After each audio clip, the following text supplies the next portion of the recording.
Hey guys, welcome back to my channel. And I understand that this is the time and the period of deadlines, scholarship deadlines, Erasmus deadlines. A lot of scholarships, a lot of programs are having their deadlines this season, and it is back to back. And so a whole lot of you are applying for different programs and are, struggling to ensure that you catch up with the deadlines, you meet up with the deadlines. And so, while you're trying to catch up with these deadlines, while you're trying to meet up with these deadlines, I am here to highlight some steps that you could take to ensure that you level up in this your application. Like level up. Like you need to level up in this your application. So, if you are trying to get yourself a scholarship, you need to level up with your applications.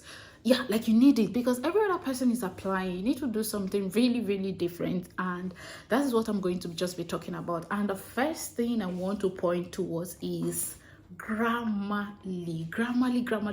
Like if you're applying, like you could be really good with your tenses and all that, punctuations and all of that, but you need to do some spelling checks, plagiarism checks and grammar checks and a whole lot of that.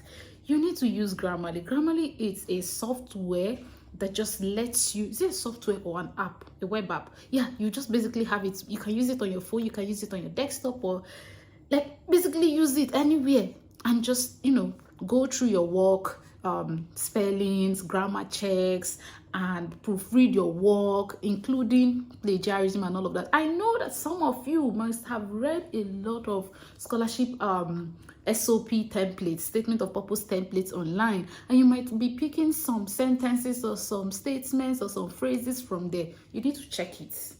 You need to check it before you submit it and you see 20% plagiarism. How can you be plagiarizing statement of purpose? So this is why Grammarly is important. Like, let's be real now. This is why Grammarly is important.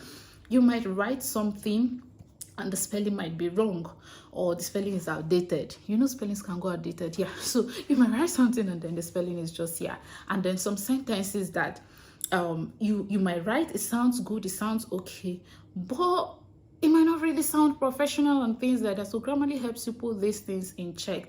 And you, if you're Nigerian, if you're an African and you speak like me, like the way I speak, in fact, if I'm speaking, there's no comma, there's no full stop. So I'll just be speaking like that and be going. So if you speak like that, if you write the way you speak, or if it is me and I'm writing the way I speak, I would literally write four to five lines and there's no comma, there's no full stop. And so, but Grammarly will just help you put those things in place, suggest some, comma, full stop, where it's supposed to be appropriate, like for you to be able to write your sentences correctly. So Grammarly will help you do that. So ensure that you get Grammarly. The links are in the description box down below. Ensure that you get Grammarly to help you.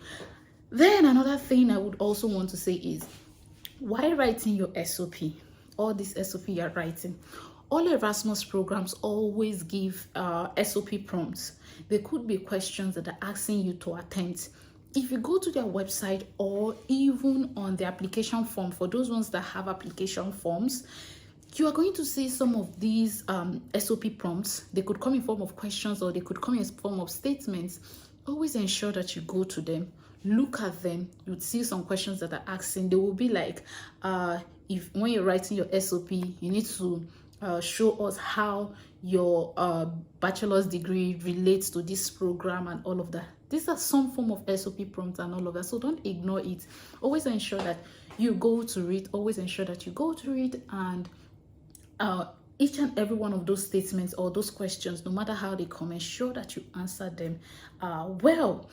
Another thing I want to say is that you need to, when writing your SOP, still on SOP, when writing your SOP, don't just say you worked here, you did you worked as a, let's say, business analyst and all of that. Don't just say you worked as a business analyst and so now you're applying for the master's in business administration. No, Erasmus doesn't have business administration. This is just me giving some illustration. Don't just say that. You need to tell us what you did in that position and how it relates to the programs you're applying to. That is one thing I also want to say. Another thing, finally, no, it's not finally. Another thing I want to say is that be careful, be careful. So you know, a lot of times people have been asking how many programs can you apply to, and blah blah blah blah, and all of that. People have been asking that question. Sometimes you would see they said there's no maximum. Some of them will say there's no minimum and things like that. I think you need to be really careful, because some programs would require you to apply for nothing more than 3. I know about Erasmus Masters in Erasmus Mundus Masters Joint Masters program in Media, Arts and Culture that requires you to apply to no more than 3. I'll show you here. It requires you to apply to no more than 3. So you're going to see it here, and you're going to also see the link in the description box so that you can go and check for yourself. I also know about EDO. I saw their application form and all of that, and they also asked that people declare that they didn't apply to more than 3 programs. I will show you here too. See, but in contrast to that, IMSIS, which is my program, I checked the website, and the website stated that there is no maximum. Just like as you can see here, it stated that there is no maximum, so you can apply for any number of courses you want to apply for. So what I want to say is that you need to be really, really careful not to fall into this trap of I thought they said no maximum, I thought they said no minimum, and things like that. So I think just so you don't fall into that trap, be very careful. So if you're applying to courses like Media, Arts and Culture, they said no more than 3.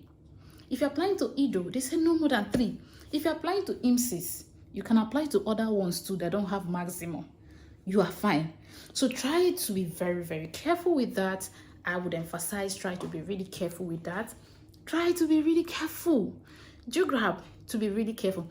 And then another thing too that I want to talk about, this season of rush, everybody want to submit and all of that. So I got a question around, somebody was waiting for their international passport. They've not gotten their international passport, and she's not aware of what to do and things like that. And so I think what her advice was that, while I always say that always get your international passport ready before you even start thinking of application, but it has happened, and she said she applied since it's been months.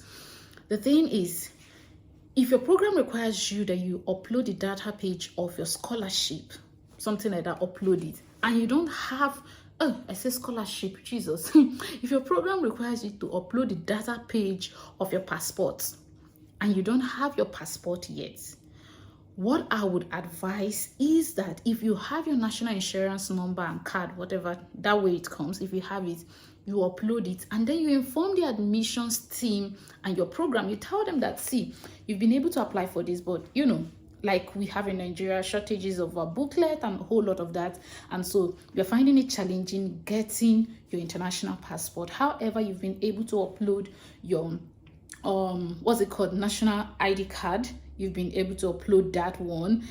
If they could accept that for now, pending on when you're able to get the orders, depending on when you're able to get your passport ready and all of that, and you would upload it, I think they should be able to at least make you an offer of a conditional offer. I think they should be able to make you a conditional offer, and it would also be interesting if you can send them links to showing news about maybe passport shortage, passport booklet shortage, and long queue for passports, just to show evidence of your claim and things like that. So I think you can try that, and I'm hoping that they would reason with you and understand.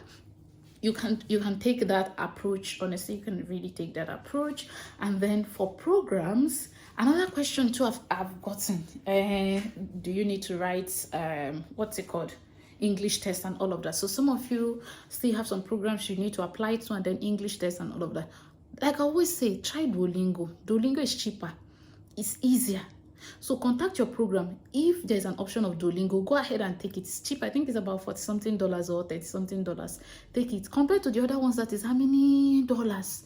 So, or you could go ahead and if they don't have Duolingo, if it is just TOEFL, whatever they call it, if it is just that one that they are demanding, you can message them and lay your claims. Maybe you can't afford it, it's too expensive or something like that. Just go ahead and lay your claims and ask if they could let you take Duolingo, or if they have opportunity for exemptions and all of that, you can go ahead and apply for exemption, my dear. Apply and see if they would give to you and all of that. But that being said, if English is a major requirement, if they're awarding marks to read English language test, go ahead and take it. If you don't want to write English just like me, if you don't want to write test of English for scholarship application just like me, go for the ones that English language is not a requirement, is not a scholarship requirement. Go for those ones. Go for those ones. And that was the one I went for rather. So you could take this route. And so for all of you who are applying, deadlines hitting left, right, and center, I'm wishing you guys the best of luck, and I hope to start hearing good news left, right, and center. And yeah, let me know how it goes. And I'll keep you guys posted, and I'll see you in my next video. All right, bye.